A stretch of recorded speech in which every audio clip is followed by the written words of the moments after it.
जय जय रघुवीर समर्थ.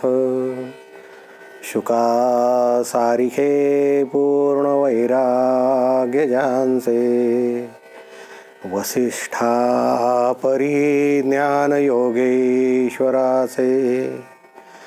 कवी वाल्मिका सारिखा मान्य ऐसा, नमस्कार माझा सद्गुरु रामदासा. जय जय रघुवीर समर्थ. मागील अंतर्भावाच्या भागामध्ये आपण अंतर्भाव ग्रंथ काय आहे आणि त्याचा विषय काय आहे हे बघितलं. अंतर्भावामध्ये एकंदर किती समास आहेत, त्या समासाला नाव वगैरे नाही. आणि अंतर्भाव हा ग्रंथ समर्थांनी सलग लिहिला असे वाटावे अशी त्याची रचना आहे, हे आपण मागील भागात बघितले. आता अंतर्भावाविषयी आपण अजून एक टप्पा बघणार आहोत. नेमका अंतर्भाव हा ग्रंथ समर्थांनी कशासाठी लिहिला आणि का लिहिला हे समजून घेणं गरजेचं आहे. अंतर्भाव ग्रंथ हा नित्य पाठातील आहे हे तर आपण मागील भागातच बघितलं आहे. पण अंतर्भाव काय किंवा 21 समासी काय किंवा मोठा दासबोध काय किंवा आत्माराम काय, समर्थांच्या कुठल्याही साहित्याकडे आपण बघितलं तर समर्थांनी काही सूत्र आपल्या हाती दिलेली आहेत असं आपल्या लक्षात येतं. समर्थांचा कुठलाही ग्रंथ घ्या, तो लहान असेल मोठा असेल, त्यात समर्थांनी महत्त्वाची अशी 4 सूत्र सांगितलेली आहेत. ती सूत्र कोणती हे आपण आधी समजून घ्यायला हवं. जर ती सूत्र समजली तर आपल्याला समर्थांच्या साहित्याचा उलगडा अगदी पूर्णपणे होतो, अन्यथा होत नाही हेही लक्षात घ्यावं लागेल. समर्थांनी आपल्या सर्व विवेचनाचा अन्वयार्थ 4 सूत्रात सांगितलेला आहे. त्यातील अगदी पहिलं सूत्र आहे की ज्ञानाशिवाय मोक्ष नाही. आता असं म्हटल्याबरोबर आपल्याला लगेच असं वाटतं की हरकत नाही, आपण ज्ञान मिळवू शकू. बाजारामध्ये अनेक ग्रंथ उपलब्ध आहेत, मी ते मिळवेल, मी वाचेल, छानपैकी अभ्यास करेल आणि मग मला ज्ञान मिळेल. पण ते असं नाही आहे. ज्ञानाशिवाय मोक्ष नाही या शब्दाचा अर्थ श्रीमद आद्य शंकराचार्यांनी ज्ञानात मोक्ष हा हे जे सांगितलेलं आहे त्याचाच तो अन्वयार्थ आहे. श्रीमद आद्य शंकराचार्यांनी अर्ध्या सूत्रामध्ये संपूर्ण वैदिक ग्रंथाचा अन्वयार्थ सांगितलेला आहे. शंकराचार्य म्हणतात की ब्रह्मसत्यम जगत मिथ्या जीव ब्रह्मैव नापरहा ज्ञानात मोक्षः. की ब्रह्म सत्य आहे, एकमेव ब्रह्म हेच सत्य आहे, दुसरं काहीही नाही आहे.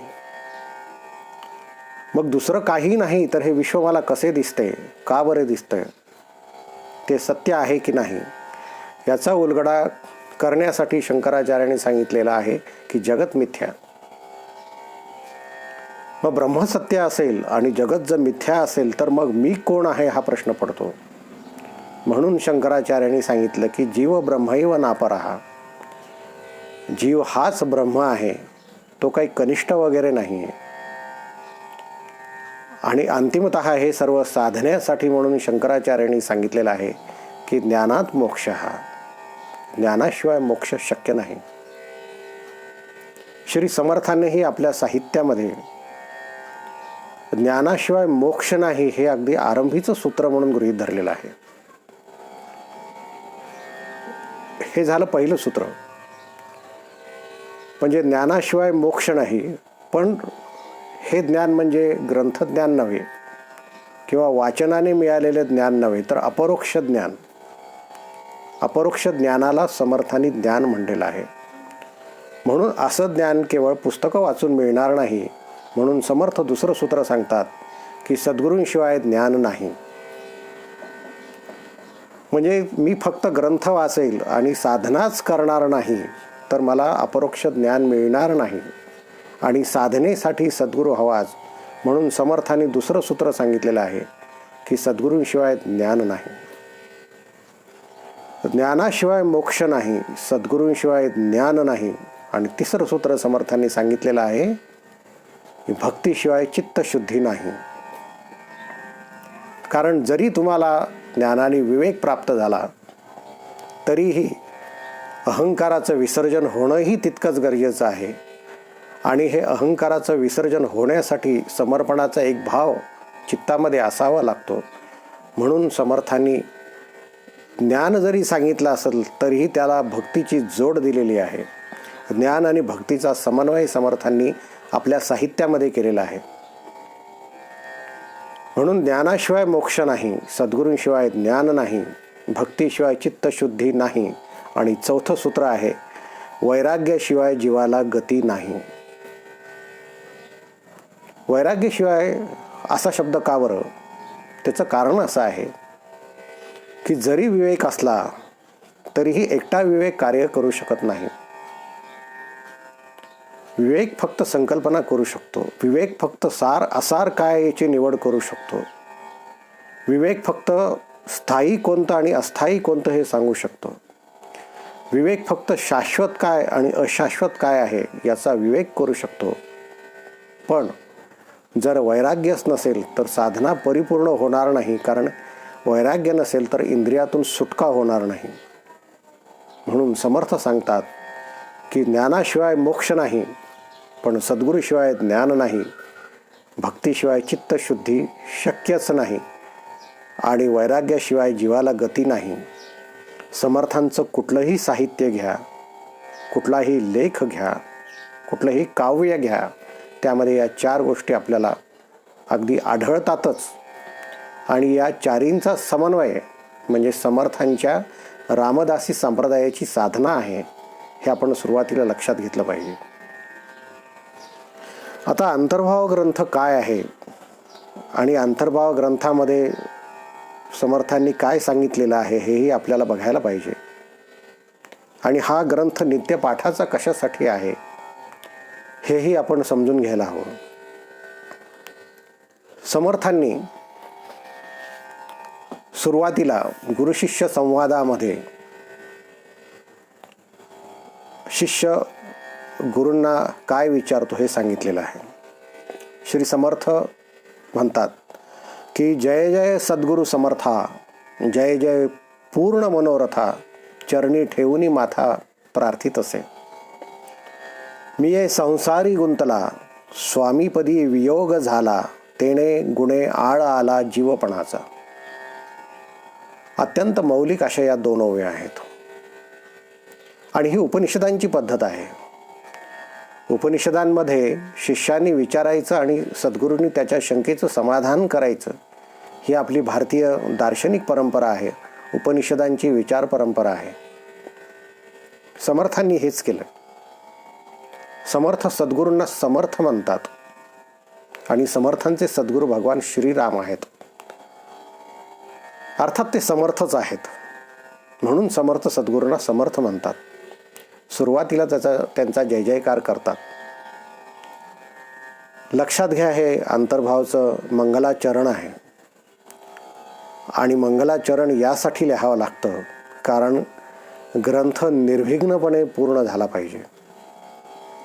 समर्थांनी तसंही दासबोधामध्ये सांगितलेलं आहे की परंतु तेथे भगवंताचे अधिष्ठान पाहिजे. जर भगवंताचं अधिष्ठानच मागितलं नाही तर कुठलाही ग्रंथ हा लौकिकासाठी आणि नावलौकिकासाठी लिहिला जातो. समर्थांना ते नको होतं. समर्थांना विशुद्ध आध्यात्मिक ग्रंथ हवा होता. म्हणून समर्थांनी सुरुवातीला मंगलाचरण लिहिलेलं आहे. आणि एकदा का मंगलाचरण लिहिलं की तुमचं आचरण मंगल होण्याची शक्यता जास्त असते. आचरण जर कधीही विचलित होऊ द्यायचं नसेल तर कुठलाही ग्रंथ लिहिताना ग्रंथाचं मंगलाचरण लिहावं, जेणेकरून त्या ग्रंथाचा हेतू हा उत्तम आहे हे सिद्ध होतं. म्हणून समर्थांनी सुरुवातीला मंगलाचरण लिहिलं आहे, जिथे समर्थांनी सद्गुरूंचा जय जयकार केलेला आहे. सद्गुरूंना त्यांनी पूर्ण मनोरथ हा म्हणलेला आहे. म्हणजे मनोरथ तर आहेच आहे. मनोरथ म्हणजे जे तुमच्या मनामध्ये आहे, तुमच्या चित्तामध्ये आहे, जे उत्तम आहे, ज्याची संकल्पना उत्तम आहे, जे तुमच्यासाठी कल्याणकारक आहे आणि केवळ तुमच्यासाठीच नव्हे तर संपूर्ण विश्वासाठी कल्याणकारक आहे, असे विचार तुमच्या मनात असतील तेव्हाच त्याला मनोरथ म्हणलं जातं. दुसऱ्याचं वाईट चिंतनाला कधीही मनोरथ म्हणता येत नाही, त्याला मनोरथ म्हणूही नाही. कारण तुम्ही जे विचार करता तेच तुमचे विचार पुढे जात असतात. मन हे रथाप्रमाणे असतं, म्हणून समर्थांनी त्याला मनोरथ म्हणलेलं आहे. कारण जे जे मनामध्ये संकल्पित असतं ते ते समर्थ सद्गुरू पुढे घेऊन जात असतात, म्हणून समर्थांनी त्याला मनाच्या रथाप्रमाणे म्हटलेलं आहे. त्याचाही जय जयकार केलेला आहे. आणि अशा या मनोरथ पूर्ण करणाऱ्या सद्गुरूंच्या चरणावर माथा ठेवून समर्थ विनंती करत आहेत. ती विनंती कोणती? समर्थ म्हणतात की मी ये संसारी गुंतला. बघा, म्हणजे समर्थ सुद्धा आळवणी करतात सद्गुरूंना की मी या संसारामध्ये गुंतलो आहे आणि स्वामीपदी वियोग झाला आहे. दोन्हीपैकी एक काहीतरी होतं. एक तर संसार होतो किंवा सद्गुरूंची सेवा होते. समर्थांनी दासबोधामध्ये लिहिलेलं आहे की संसार मुळीच नासका, तो विवेके करता नेटका, नेटका करता फिका होत जातो. पण असे असूनही माणूस, कुठलाही साधक नेहमी संसारामध्ये गुंतून राहतो आणि मग सद्गुरूंच्या मार्गाचा वियोग होऊ लागतो. जसा जसा साधन मार्गाचा वियोग होऊ लागतो तसा तसा माणूस आपल्या जीवपणाला घट्ट होत जातो, मोहात गुंततो आणि मग सुखदुःख वाट्याला येतात. म्हणून समर्थ स्वतः श्रीरामरायाला शिष्याच्या वतीने सांगत आहे की मी ये संसारी गुंतला, स्वामीपदी वियोग झाला, तेणे गुणे आळ आला जीवपणाचा. आणि जीवपण हेच बद्धपण आहे. या बद्धपणातून सुटका हवी आहे, मोक्ष हवा आहे. म्हणून साधना हवी आहे, आणि साधना हवी असेल तर सद्गुरूंची कृपा हवी आहे. म्हणून समर्थांनी सुरुवातीलाच सद्गुरूंची आळवणी केलेली आहे, सद्गुरूंची स्तुती केलेली आहे. यानंतर पुढे काय काय आहे आपण पुढे बघणार आहोत. सुरुवातीला मंगलाचरणामध्ये या 2 ओव्या पुरेशा आहेत. पुढे आपण काय आहे ते पुढच्या भागामध्ये बघणार आहोत. जय जय रघुवीर समर्थ.